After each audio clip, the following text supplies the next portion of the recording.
de viva voz el doctor Javier Oliva, especialista en temas militares y en asuntos de seguridad nacional. Doctor, te habla Jorge Armando Rocha, me da mucho gusto escucharte, muy buenas tardes. ¿Qué tal, Germán? También me da mucho gusto saludarte. Buen domingo a ti, al equipo y al auditorio, desde luego. Igualmente, pues un domingo de análisis, doctor. La Embajada de Estados Unidos no tiene dudas, en su comunicado dijo, se trata de una emboscada. Los acusados, como suena lógico, han dicho que pues hay una confusión, que existió una confusión y que por eso abrieron fuego. La pregunta también es si esa es la policía modelo, la Policía Federal, porque en los dos escenarios muy mal, doctor, no sé si coincidas, ya nos vas a decir tu punto de vista, pero si fue una emboscada, bueno, es un asunto gravísimo, y si fue un tema de confusión, es una falta de pericia y de profesionalización de nuestra Policía Federal también. ¿Cómo la ves, doctor? Mira, yo creo que es todavía más complejo, Jorge Armando, por dos razones. Eh, Conociendo la información que ha sido abundante disponible en medios, también es importante señalar que en las carreteras federales y en los caminos de terracería, pues sería absurdo que los cuerpos que están brindando seguridad a la ciudadanía, en este caso la Policía Federal, pues evidentemente no pueden perseguir a vehículos de narcotraficantes o secuestradores, pues con los logos y con los números de serie perfectamente visibles, y menos con uniformados. Los trabajos de inteligencia no proceden así. Yo sí le tengo cierta proclividad al escenario de la confusión, porque esto lo podemos constatar en los lamentables incidentes que ha habido en los puestos de control o filtros de control, como se llaman de manera correcta los retenes militares. Y la instrucción es que si un vehículo por cualquier razón no se detiene ante el alto de los marcado por los elementos, se abre fuego. Y hemos sabido de muy graves y lamentables incidentes, ya sea que por estado de ebriedad, nerviosismo o por impericia del conductor, se siguen de frente. Uh-huh.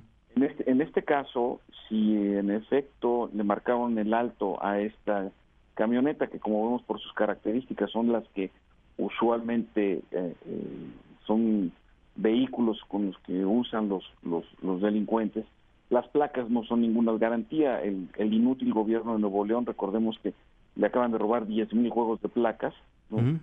Entonces, realmente sí se vuelve un escenario de confusión, lo cual nos lleva, entonces sí, yo creo, el tema de fondo, y disculpa si me estoy extendiendo. No, para nada, estamos pero escuchando con atención. pero este es un punto que me parece, el tema de la descoordinación nos lleva a dos ámbitos. Uno, al de la enorme complejidad del problema que estamos enfrentando como sociedad y gobierno, es decir, donde hay instructores estadounidenses, ¿no? Donde hay distintas agencias y fuerzas armadas participando en la misma tarea, y por la otra, la falta de coordinación, como apuntabas en la introducción. Ahora, la falta de coordinación, y esto también sucede en la comunidad de inteligencia de los Estados Unidos, nos lleva a la desconfianza entre las propias agencias. Entonces el escenario sí se torna muy complejo para nuestro país, y sobre todo en un momento de una tan larga e inexplicable transición administrativa entre un gobierno electo y un gobierno saliente.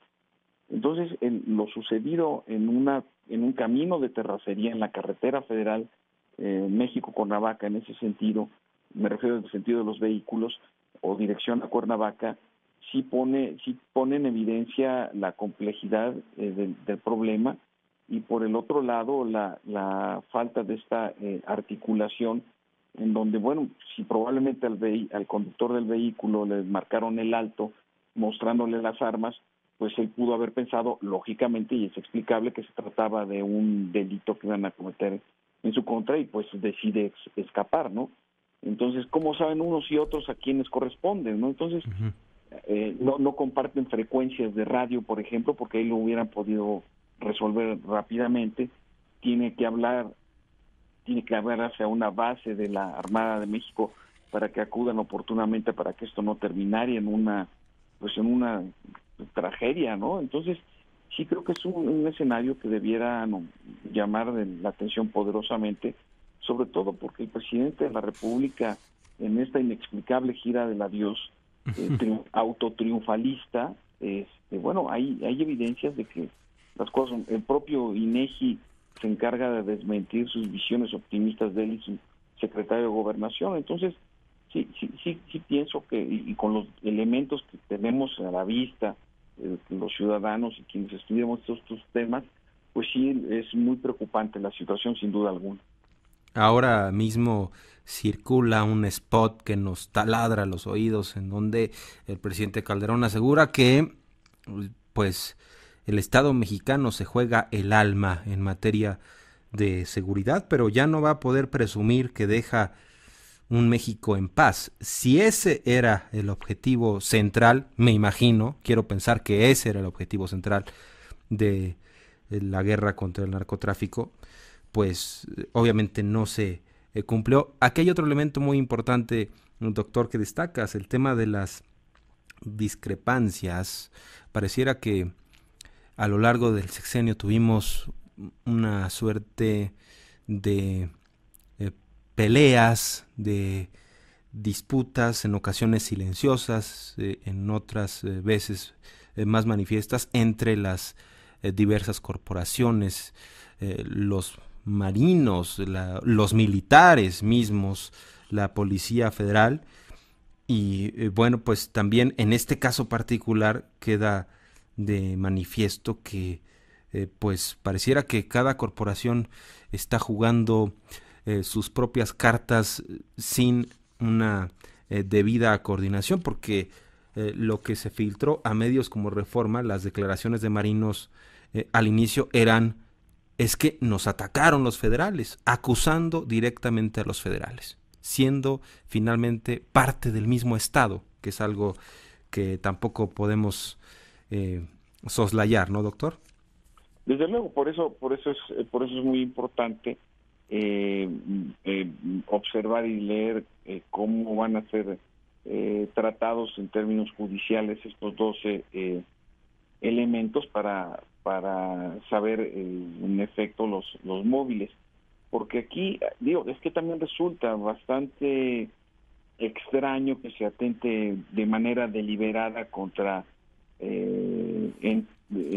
entrenadores de Estados Unidos, que no se ha aclarado de a qué agencia pertenecen, quizá por motivos obvios de seguridad personal de estos funcionarios. Uh-huh. Pero también es cierto que esta presencia del factor internacional, y de manera muy sensible como es la presencia de las relaciones de México-Estados Unidos en estos temas, pues amerita un tratamiento todavía más prudente, porque recordemos que desde Estados Unidos la propia jefa del Departamento de Estado fue la primera voz de altísimo nivel burocrático estadounidense que comenzó a referirse de que en México había narcoinsurgencia, narcoviolencia, y toda esta idea de asociar al narcotráfico con el terrorismo, con un movimiento armado, lo uh-huh. cual, pues por supuesto, no tiene ninguna posibilidad de prosperar, pero que en términos del derecho internacional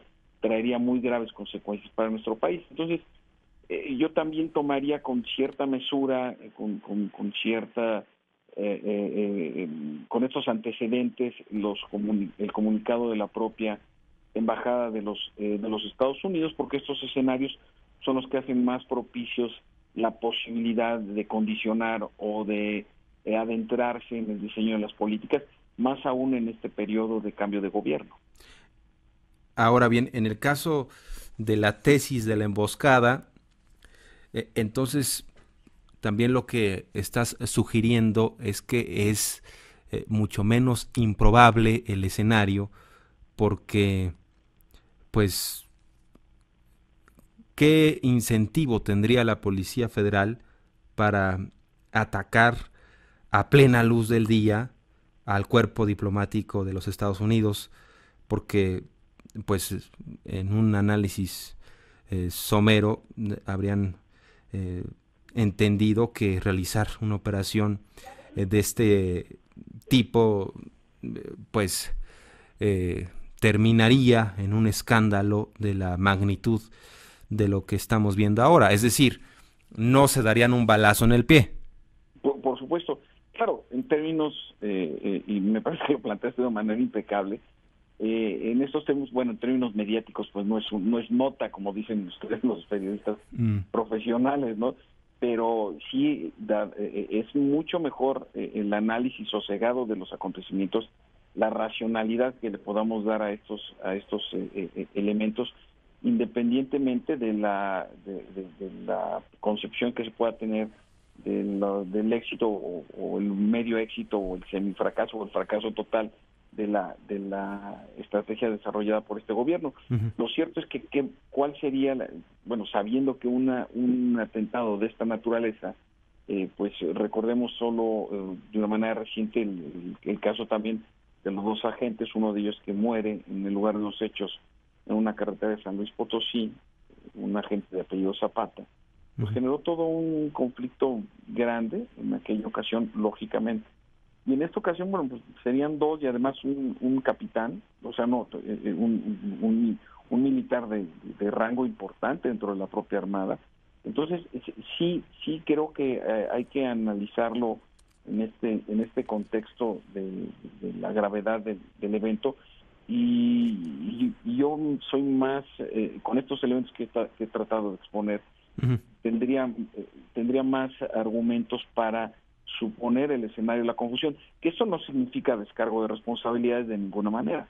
Nos lleva a un escenario, la descoordinación, pues a la falta de confianza, a la complejidad por la presencia de una variable internacional diplomática. Es decir, el hecho de que no sea una emboscada no quiere decir que sea menor la gravedad del incidente, desde luego. Así es, porque se pudieron haber también confundido con una familia que por ejemplo, viajara en una camioneta similar, ¿no? Por ejemplo. Así es. Y afortunadamente esta camioneta a la que le dispararon estaba blindada. Tenía blindaje 7, que hasta donde tengo entendido es el más alto que hay disponible para vehículos de uso civil. Doctor, muchas gracias por la confianza. Ya sabes que estamos en comunicación permanente. Muchas gracias por la entrevista. Muy buenas tardes. Buen domingo, hasta luego. Igualmente, doctor Javier Oliva, especialista en temas militares